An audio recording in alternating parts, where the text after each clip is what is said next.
तो पिछले पार्ट में हमने देखा था जो नियान होता है वो उन दोनों को अपनी fusion skill of ice and fire की मदद से हरा देता है। जिसके बाद जो रूही होती है वो इतनी ज़्यादा इंजर्ड हो गई होती है कि वो बेहोश हो जाती है, यहाँ तक कि वो फ्रीज़ होने लगती है, जिसे देखकर रूमिंग काफ़ी ज़्यादा परेशान हो जाती है और कहती है नियान से कि आखिर तुमने क्या किया है इसके साथ। जिसपे कि नियान भी इस सिचुएशन को समझते हुए अपना रूप नॉर्मल आइडेंटिटी में आ जाता है, जिसे देखकर रूमिंग समझ जाती है कि नियान बुरा नहीं है, वो बस अपना लेटर लेने आया था, इसलिए वो लेटर उसे वापस कर देती है। लेकिन कहती है उससे कि इसमें अगर मिलिट्री इन्फॉर्मेशन हुई तो तुम फ्यूचर में नहीं बचोगे। जिसपे कि नियान उसे आश्वासन देता है कि तुम्हें बुरा मानने की कोई ज़रूरत नहीं है, इसमें कोई भी तरीके की मिलिट्री इन्फॉर्मेशन नहीं है। और उसके बाद वो कहता है कि अभी हमें रूही को एक ट्रीटमेंट देने की ज़रूरत है, नहीं तो उसे बचा पाना बहुत ज़्यादा मुश्किल हो जाएगा। इसीलिए नियान रूही और रूमिंग को लेकर म्यूज़िक पवेलियन आ गया था, जहाँ पर नियान ने रूमिंग को अपनी पावर की वजह से बचा लिया था। लेकिन तभी वहाँ पर जिंग आ गई थी। अब आ गए तो इस एपिसोड के स्टार्टिंग में जब जिंग वहाँ आ गई थी तब जिंग आते के साथ नियान पर अटैक कर देती है, जिससे कि नियान खुद को बचाने के लिए आइस शील्ड का यूज़ कर देता है और वहाँ पे बाकी सभी को भी बचा लेता है और कहता है कि तुम्हें क्या नहीं दिखाई दे रहा है कि यहाँ पे कोई इंसान इंजर्ड हो सकता है। जिसपे कि वो कहती है कि तुम मेरे से ये सब ना बताओ तो अच्छा रहेगा। जिसपे कि नियान कहता है कि तुम अपने गुस्सा को शांत करना होगा और मेरी बातों को ध्यान से सुनना होगा। जिसपे कि जिंग कहती है कि मुझे तुम्हारी कोई बातें नहीं सुननी है, मैं सब जानती हूँ कि यहाँ पे क्या चल रहा है।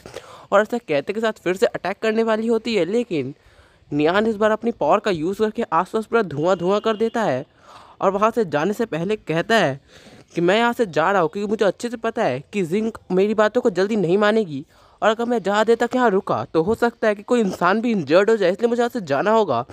और ऐसा कहते के साथ नियान वहाँ से निकल जाता है, जिसके पीछे पीछे जिंग भी चली जाती है। जहाँ पर नियान जो होता है वो जिंग से बचने के लिए एक घर से दूसरे घर होके भाग रहा होता है और जिंग भी नियान का पीछा कर रही होती है और बीच बीच में नियान पर अटैक कर रही होती है, जिससे कि नियान बचने के लिए आइस शील्ड का यूज़ कर रहा होता है। लेकिन इस बार जिंग की पावर थोड़ी ज़्यादा होती है और बार बार नियान की वो शील्ड को तोड़ दे रही होती है। जिसके बाद जिंग नियान से कहती है अटैक करते हुए कि तुम आखिर ऐसा कैसे कर सकते हो कि रात में तुम किसी और लड़कियों को ढूंढने के लिए मुझे कमरा दिया था, शायद से तुम्हारा यही इरादा था। मैंने तुम्हें हमेशा से गलत समझा कि तुम एक अच्छे इंसान हो, लेकिन मुझे आज पता चला कि तुम बहुत एक ठगी इंसान हो और हमेशा दूसरे लड़कियों के लिए रहते थे और हमेशा तुमने इसीलिए मुझसे ऐसे बिहेव किया था हमेशा से। और ऐसा कहते कहता तो फिर से अटैक करने लगती है, जिसपे कि नियान जिंग को समझाने की कोशिश करता है और कहता है कि जैसा तुम समझ रही हो वैसा कुछ नहीं है। और जैसे ही जिंग फिर से अटैक करती है तो जिंग नियान अपने आइस मैजिक की वजह से उसको रोक देता है और कहता है कि तुम मेरे बारे में ऐसा कैसे सोच सकती हो। जिसपे कि जिंग को ही बहुत ज़्यादा गुस्सा आ जाता है और वो अपनी पावर को बढ़ाते हुए कहती है कि तुम अभी भी अपनी बातों से मुकर रहे हो और अपनी स्वॉर्ड स्पिरिट से नियान पे अटैक कर देती है, जिससे कि नियान तो उसे डॉच कर लेता है। लेकिन अब कहता है कि मैं तुम्हें अब ज़्यादा तक संभाल नहीं पाऊंगा, इसीलिए नियान जो है अपनी पावर की मदद से आइस स्पाइक से उसे घेर लेता है और वहाँ से जाने की कोशिश करता है। जिसपे कि जिंग उसके आइस स्पाइक को डिस्ट्रॉय करते हुए कहती है कि तुम मेरे पीछे पीछे ऐसे ही लड़कियों के साथ किया करते होगे इसका मतलब, और उसके पीछे आने वाली होती है। जिसपे कि नियान वहाँ से जाते हुए कहता है कि मैंने ऐसा अभी कुछ भी नहीं किया है और तुम गलत समझ रही हो, और वहाँ से चला जाता है। जिसपे कि जिंग भी उसके फिर से पीछे आती है और कहती है कि तुम मुझसे दूर नहीं भाग पाओगे, आज तो तुम्हें मैं सबक सिखा के रहूंगी। जिसके बाद नियान जिंग से भागते हुए एक जगह पहुंच जाता है, लेकिन तभी जिंग भी उसके पीछे पीछे वहां आ जाती है और कहती है नियान से कि क्या तुम्हें ऐसा नहीं लगता कि तुम मेरे फादर और मिस्टर लॉन्ग का भरोसा तोड़ रहे हो इस तरीके की हरकतें करके। और जिसपे कि नियान जिंग को समझाने की कोशिश करता है और कहता है कि तुम गलत समझ रही हो, वैसा कुछ नहीं है जो तुम समझ रही हो।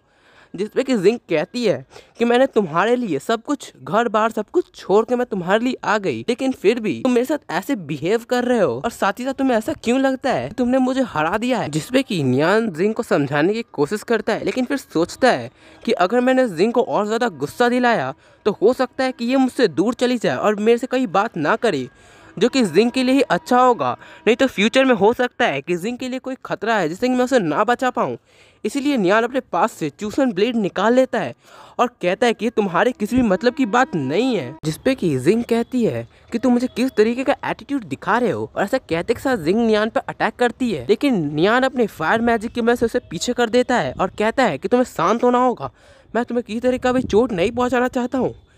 जिसपे कि जिंग जो होती है वो अपने हाथ पीछे करके एक मैजिकल स्क्रोल ले लेती है हाथ में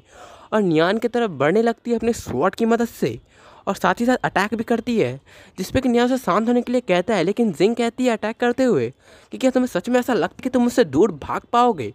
ताकि तुम मुझसे बच सको और उन लड़कियों के पास जा सको जो उस घर में रहती हैं। इसके बाद वह ऐसा कहते कर नियान पर अटैक करती है, लेकिन नियान अपने चूसन ब्लेड की वजह से रोक लेता है और कहता है कि तुम एक मेज नहीं हो, इसलिए मैं तुम्हें हर्ट नहीं कर सकता हूँ। जिसपे कि जिंग कहती है कि तुम्हें सच में ऐसा लगता है, तो उसी आइस मैजिक स्क्रोल का यूज़ कर देती है, जिससे बचने के लिए नियान